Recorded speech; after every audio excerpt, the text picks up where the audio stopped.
On this special Christmas edition of Les Kelly's Heroes, I like to think all guests are doing something to help mend broken Britain.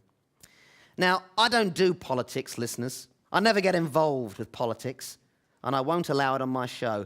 But like most decent people, I vote Conservative. And when it comes... yeah. And when it comes to the big society, David Cameron is definitely right.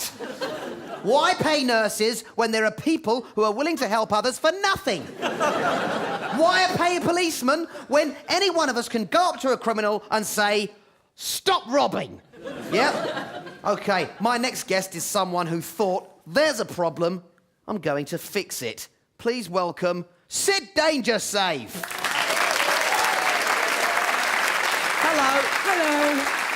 I was expecting a man, which you obviously aren't. You know, well, not obviously, but, you know, the same...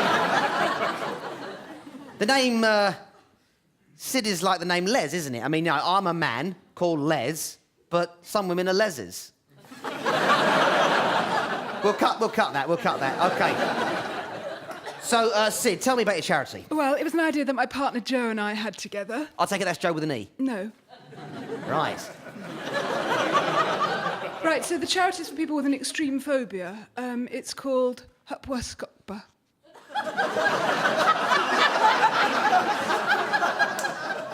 I'm sorry, what was that? It's called Hupwascopba. What was that, then? It's an acronym. Well, there are people who are scared of acronyms. No. It stands for people who are scared of Christmas baubles. Or HPWASOCB for short. Or hobascums, right? Hobascopba, yes. Yeah, and this is genuine. Sorry, the reason that I ask, ladies and gentlemen, look, the reason that I ask is that... Seriously, I was once on a television programme... Hang on a minute. I was once on a television programme to help raise money for an illness. I did it in good faith because I care about illness. The illness was an addiction to a dangerous kind of hobnob biscuit, OK? It turned out the show was a hoax. I was taken advantage of by some alternative comedian who thinks it's clever to swear and make fun of paedophiles. I considered suing, but my lawyer said that it might look like I didn't have a sense of humour, OK? So obviously, I can see the funny side of it. I know hobnob biscuits are funny, but I learned a lesson. Yeah. Anyway, Christmas baubles. How many people actually suffer from this phobia worldwide? We're not sure. But a surprisingly large number, I should imagine. Yes, well, no way of knowing, really. I mean, it could actually be as few as, well, maybe one person. Or even less. So, yeah, somewhere between 0 and 1. That's the current estimate. OK. Yeah, so worldwide. Yes. Okay. Optimistically speaking, you know, we think it's nearer the 0 figure because we've never met anyone who is actually scared of Christmas baubles. So at the lower end of the 0 to 1 range. That's just our estimate. Yes, it could be 1. It could actually be 0. I mean, I'd say definitely not less than 0. And worst case, nearly 1. Well, that begs the question: why the charity? Well, I mean, what if there was a sudden epidemic of this phobia? I mean, people would be saying, well, why... And why wasn't something done sooner? Yes, absolutely. Exactly. Yes, exactly. Now, listen, Christmas bauble phobia might sound a bit funny. Tee-hee! A bit of a joke. But, you know, think on this. Chew on this. Before 9/11, people went round saying, 9/11, huh, that won't ever happen. Politicians said, 9/11? What's that? It must be some sort of a joke. But you know what? It did happen.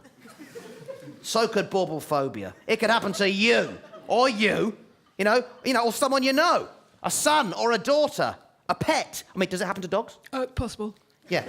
Imagine your dog whimpering in the corner because someone was hanging a bauble, while all the other people's dogs were wagging their tails having fun. I want everyone at home to visit hobascop.com. Hobascop. Yeah, Hobascop. Hobascop, yes.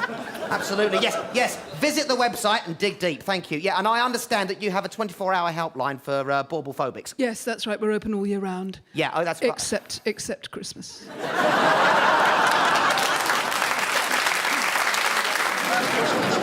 It's a prank, isn't it? Yes, it is. Yeah. Oh, dear. Phobia doesn't exist, obviously. Yeah, right, OK, yeah, very clever, yeah. But you know what, I have some news for you, Sid, yeah, if that is your real name. Yeah, you may think it's a prank, but actually, it isn't. Yeah, it's not a prank, because the condition does exist. I have a touch of bauble phobia myself. Oh, right. Do you have palpitations, shortness of breath and a feeling you might die at the thought of one? No, but I tell you what, if somebody threw one at me really hard, I'd be a bit like, ooh. Yeah, well, that's just normal. I am scared of baubles. No, you're not. OK, fine. All right, love. Yeah, well, you know what? You may think that you've made me look stupid, but when all this has been edited by Viv and Ronan, I think you'll find you're the one who looks like a fool, OK? Sit danger safe. Yeah, no, don't clap. She's an imposter.